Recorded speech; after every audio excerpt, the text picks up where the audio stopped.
دوستوں، جیسے ہی ہم سب لوگوں کے ذہن میں فرعون کا خیال آتا ہے تو ہم پیغمبر حضرت موسیٰ علیہ السلام کے دور میں چلے جاتے ہیں اور ہم سوچتے ہیں کہ فرعون وہی تھا جس نے حضرت موسیٰ علیہ السلام کو پریشان کیا تھا اور پھر اللہ تعالیٰ نے اسے عذاب میں غرق کر دیا تھا۔ لیکن ناظرین محترم، یہاں ہم آپ کو بتانا چاہیں گے کہ فرعون صرف ایک نہیں تھا بلکہ کئی فرعون گزرے ہیں، اور ناظرین محترم یہ صرف ایک اسپیسیفک علاقے یعنی مصر پر ہی حکومت کرنے والے فرعونوں کی میں بات کر رہا ہوں۔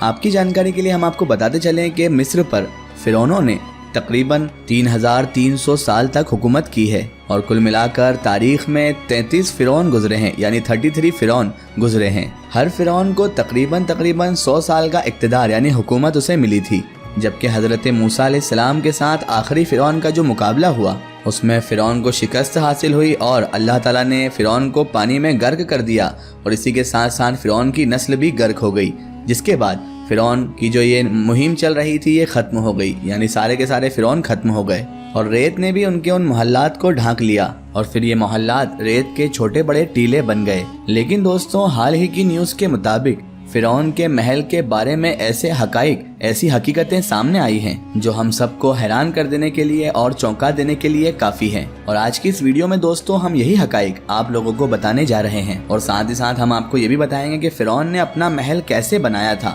اور اس محل کا پھر کیا حال ہوا اور اس کا بھی کیا حال ہوا۔ ناظرین محترم، حضرت موسیٰ علیہ السلام کے دور کا جو فرعون تھا وہ بہت ہی ظالم اور جبر والا حکمران تھا، اور اپنے غرور کی وجہ سے وہ خدائی دعویٰ کہتا تھا اور خود کو خدا بھی کہلواتا تھا۔ مصر میں اس وقت 2 قبائل تھے، جس میں سے ایک نبطی اور دوسرا قبطی تھا۔ نبطی بنی اسرائیل تھے، اور اس دور کے فرعون کو بتایا گیا کہ بنی اسرائیل میں ایک ایسا بچہ پیدا ہوگا جو تیری بادشاہت کو للکارے گا اور تجھے اور تیرے پیروکاروں کو صفحہ ہستی سے مٹا دے گا، یعنی ختم کر دے گا۔ چنانچہ پھر فرعون نے نبطیوں کا قتل شروع کر دیا، یہاں تک کہ پھر اسی کے لوگوں کو یعنی فرعون کو ماننے والے لوگوں کو ہی آواز اٹھانا پڑی کہ اگر یہ لوگ سارے کے سارے مار دیے جائیں گے تو ہمارا کام کاج کون کرے گا، لہٰذا اس کے بعد یہ قتل عام کم کر دیا گیا۔ لیکن پھر وہی بچہ اللہ کے حکم سے پیدا ہوا جس نے فرعون کا خاتمہ کرنا تھا، اور وہ حضرت موسیٰ علیہ السلام تھے جو فرعون کے گھر میں ہی پلے بڑھے، اور پھر آپ علیہ السلام کو اللہ تبارک و تعالیٰ کی جانب سے نبوت سے سرفراز کیا گیا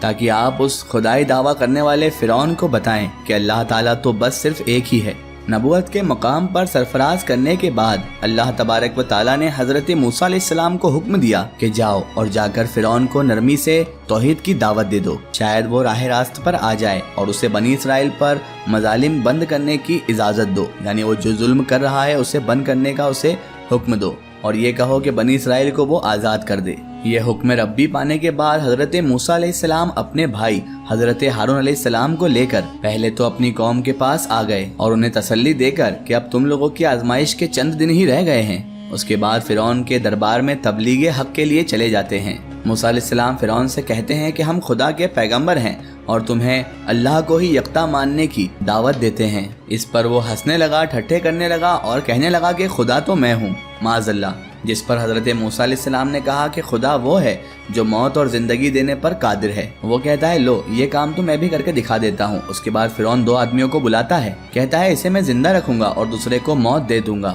وہ ایسا ہی کرتا ہے۔ پھر جناب حضرت موسیٰ علیہ السلام کہتے ہیں کہ اللہ تعالیٰ سورج کو مشرق سے طلوع کر کے مغرب میں غروب کرتا ہے، اگر تو خدا ہے تو مغرب سے طلوع کر کے مشرق میں غروب کر کے بتا۔ اس پر فرعون لاجواب ہو جاتا ہے اور موسیٰ علیہ السلام سے پوچھتا ہے کہ پیغمبروں کے یہاں تو معجزات ہوتے ہیں، تو کیا کچھ تیرے پاس بھی معجزات ہیں؟ اور وہ اس طرح سے آپ کا مذاق کر رہا تھا۔ موسیٰ علیہ السلام نے اپنا ہاتھ بغل میں ڈالا اور جسے جب نکالا تو ہاتھ سورج سے زیادہ چمک رہا تھا۔ پھر آپ حضرت موسیٰ علیہ السلام نے اپنا عصائے مبارک زمین پر ڈالا جو کہ اژدہا بن گیا، یعنی سانپ بن گیا۔ فرعون نے کہا یہ تو جادو ہے، اب ایک کام کرو تم فلاں دن آؤ، میں بھی اپنے جادوگروں کو بلاؤں گا، ان سے تم مقابلہ کرنا۔ چنانچہ مقررہ دن پر، جس دن مقرر کیا گیا تھا اس دن پر ملک کے نامور جادوگر آ گئے اور موسیٰ علیہ السلام بھی پہنچ گئے۔ فرعون کے جادوگر اپنے ساتھ رسیاں لے کر آئے تھے، اور فرعون کے حکم سے جیسے ان جادوگروں نے رسیاں زمین پر پھینکی تو وہ جادو کے علم سے سانپ بن گئیں۔ تو موسیٰ علیہ السلام قدرے پریشان ہوئے تو فوراً وہی نازل ہوئی، اے موسیٰ اپنے عصا کو زمین پر پھینکو۔ جب حضرت موسیٰ علیہ السلام نے اپنا عصا زمین پر رکھا تو وہ ایک بہت بڑا اژدہا بن کر ان تمام تر جادو والے سانپوں کو کھا گیا۔